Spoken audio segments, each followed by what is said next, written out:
What a twist of events to open the playoffs, right?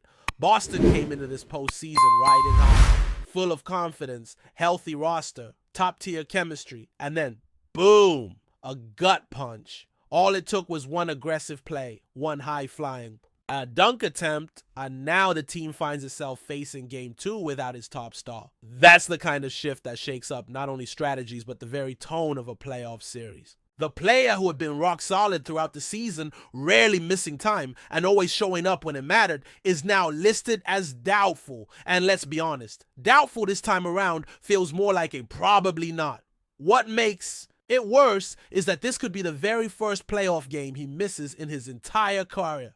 That stat alone tells you everything you need to know about how dependable he's been over the years. The sequence that led to the injury wasn't some freak accident or twisted landing. It happened during what should have been a highlight moment. He was going up strong for a dunk when an opposing defender, playing what's being called a hard but legal defense, made contact mid-air. Nothing malicious, maybe not even reckless, but definitely a play that toes the line. As the dunk attempt turned into an awkward collision, the star's right hand smacked the backboard with enough force to cause a distal radius contusion. A bone bruise in simpler terms. No fractures, no ligament damage, but a nasty and painful injury all the same. And bone bruises are tricky. They're the kind of injuries that don't show up clearly at first and can linger longer than expected. The initial optimism quickly faded. And now the vibe has shifted. The words day-to-day are floating around, but that's just coach speak for we have no idea yet.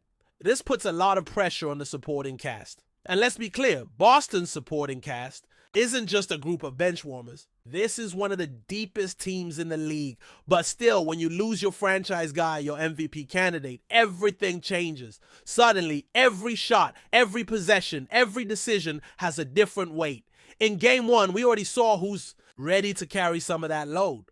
Derek White looked like a man on a mission. With 30 points and a fearless approach, he didn't just fill a gap, he set the tone. Pritchard came off the bench and poured in 19, showing once again that when the lights are brightest, he doesn't shy away. These aren't just filler stats, they're signals. Signals that this team might just be able to rally when adversity hits hardest. Still, it's not all smooth sailing. Jaylen Brown, while solid, didn't quite explode like many had hoped. 16 points is respectable, sure, but in the absence of the team's number one option, fans are expecting more. Tatum, before the injury, had a quiet first half and didn't hit double digits until late in the third quarter. He finished with 17 but left with 8 minutes to go in the fourth after taking that hit. Drew Holiday also had a low-impact night, contributing just 9. There's no doubt that for Boston to move forward confidently, they'll need more from those three. Now, let's talk about the opponent, because the Orlando Magic are no pushovers. In fact, they come into this series with a bit of an underdog chip on their shoulder, and in Game 1, they proved why. Paolo Banchero was electric, dropping 36 points and showing he's not afraid of the moment. Franz Wagner added 23, and together they carried most of the offensive weight. But outside of those two, the production dipped significantly. Jonathan Isaac was the next top scorer with just 7. That's where Orlando's depth, or lack thereof, becomes a problem. If either Paolo or Franz has an off night, who steps up? It's not just about talent. It's about playoff experience, poise, and the ability to execute in crunch time. Let's not forget this same Boston squad has faced Orlando before without their top player. Back in December, they dropped a close game, 108-104. That match was a weird one. Poor shooting, lack of cohesion, frustration boiling over. But the circumstances then were wildly different. The team was still ironing out its rotations. A couple players were just returning from injuries, and the chemistry wasn't there yet. Fast forward to now, and despite the injury setback, this is a more mature, more resilient version of Boston. They've had fewer than 25 games this season with their full starting lineup, which means they've gotten used to adapting. This isn't new territory for them. The big question heading into Game 2 is simple. Can Boston weather the storm without their leader? And if not, who becomes the guy? Maybe it's Jaylen Brown stepping up with a vintage performance. Maybe it's Derek White continuing to play with that postseason fire. Or maybe it's Al Horford, the steady veteran, finding one more gear in a moment that truly needs him. Speaking of Horford, he's due. Game 1 wasn't his best, but anyone who's followed his career knows that he doesn't stay down for long. He's the kind of player who takes things personally, especially when it involves protecting his teammates. He's not just playing for himself, he's playing for the group. And that kind of fire, that can change a game, a series, even a season. Now, if Tatum can't go, the starting five could shift dramatically. We might see a lineup with Holiday, White, Brown, Horford, and Porzingis. But if they choose to go small, Sam Hauser might slide in, pushing Brown to the 4. Either way, the goal remains the same. Protect home court, play smart, and keep the momentum rolling. Because even though they're down a superstar, Boston still has the edge, at least on paper. There's something that happens in the playoffs, a shift in energy, in focus, in intensity, and right now that shift is being felt in every corner of TD Garden. The lights seem brighter, the noise louder, the stakes higher, and with the uncertainty surrounding their star forward, Boston's fans are rallying in a way that feels personal. They know what he means to this team. He's not just the leading scorer or the face of the franchise. He's the emotional anchor, the player who delivers when everything's on the line. That's why his absence hits hard, but it also lights a fire, not just among the fans, but inside the locker room. There's a collective sense that this group isn't ready to let the season slip away because of one injury. And look, the truth is, this is what the postseason is all about. It's never just the best team on paper that wins. It's the most adaptable, the most determined, the one that can take a hit and keep swinging. This Boston team has been through enough this season to know how to adjust on the fly. And this isn't the first time they've had to do it. They've dealt with setbacks, injuries, unexpected absences, and they've always found a way to compete. That's the identity they've built. No excuses, just solutions. And with guys like White, Brown, and Horford in the mix, you get the sense that no one's backing down from the challenge. All eyes, of course, are on Orlando as well. Let's be real, they smell blood. This is their opportunity. They've already proven they can keep up with Boston when the full squad is healthy. Now, with the main guy likely out, they're thinking about stealing one on the road and flipping the series on his head. And why wouldn't they? Paolo's playing like a seasoned playoff veteran, not a guy in just his second year. He's hitting tough shots, playing through contact, reading the floor with maturity. Wagner complements him perfectly, bringing that blend of size, skill, and basketball IQ that makes him such a problem to defend. But the Magic's ceiling is still tied to how deep they can go beyond those two.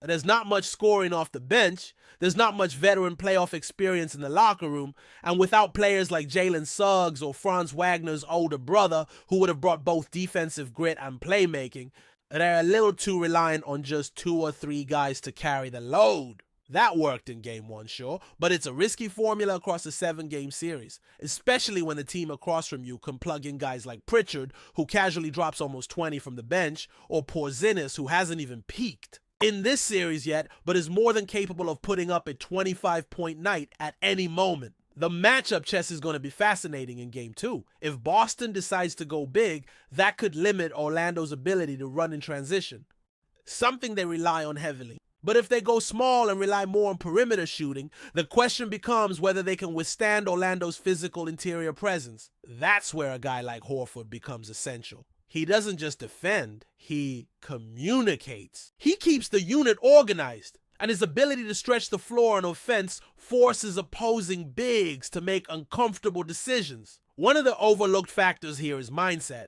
Boston doesn't need to be perfect. They need to be composed. Even without their top scorer, they have the tools to beat this Magic team, but only if they don't panic.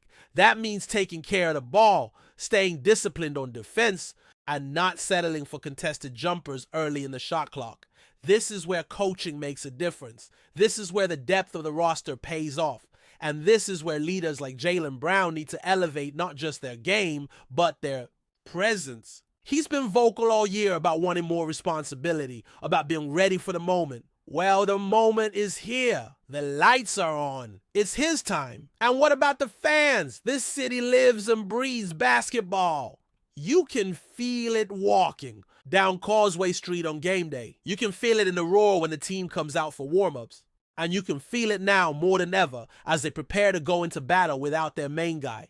That energy matters, that pressure, that passion, that expectation. It all feeds into what makes playoff basketball in Boston special. TD Garden is gonna be rocking, and you better believe that noise is going to make a difference. This next game isn't just about tying the series. It's about making a statement. It's about proving that this team is more than one player, that their system works, that their culture runs deep. If they manage to take game 2 without their star, that's a message to the rest of the league. Boston's not going anywhere. If anything, they're just getting started. So all eyes are on tip-off. Will the veteran presence take control? Will the young guns rise to the occasion? Will Orlando capitalize or crack under pressure? We're about to find out. No matter what happens, one thing's for sure. The playoffs are officially in full swing, and this series just got a whole lot more interesting. But before we continue, please remember to subscribe to the channel and give the video a like. Your support helps us keep bringing you the latest news about the Boston Celtics. Feel free to share your thoughts on the news in the comments as well.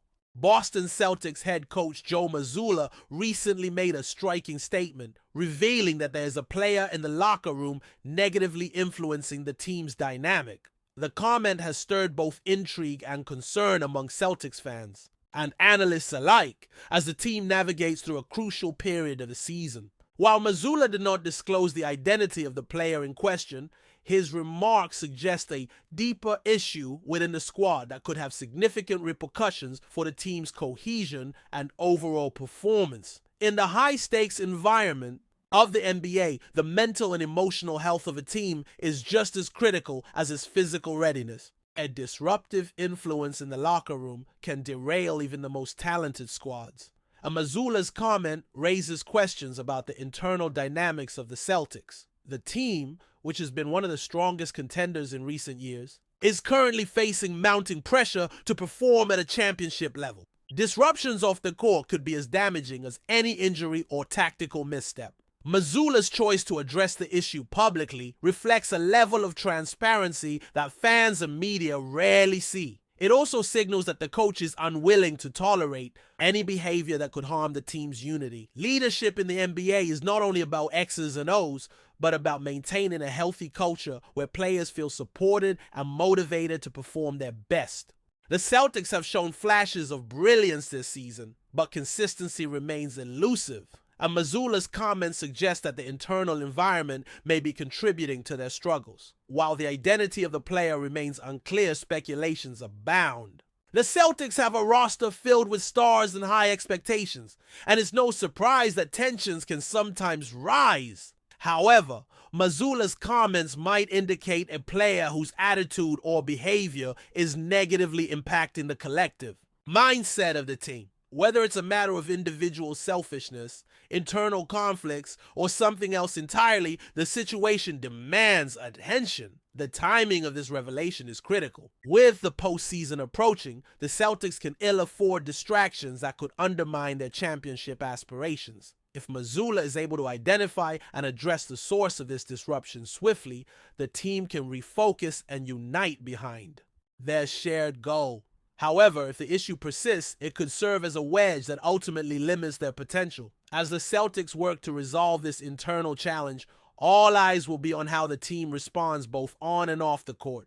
In the NBA, a strong, unified locker room can make the difference between a deep playoff run and a missed opportunity. Mazzulla's next steps will be crucial in determining whether the Celtics can overcome this obstacle and continue their pursuit of an NBA championship. That's it for this update. If you enjoyed the video and want to keep receiving exclusive news about the Boston Celtics, please subscribe to our channel and give the video a like. We always appreciate your comments and opinions. See you in the next video.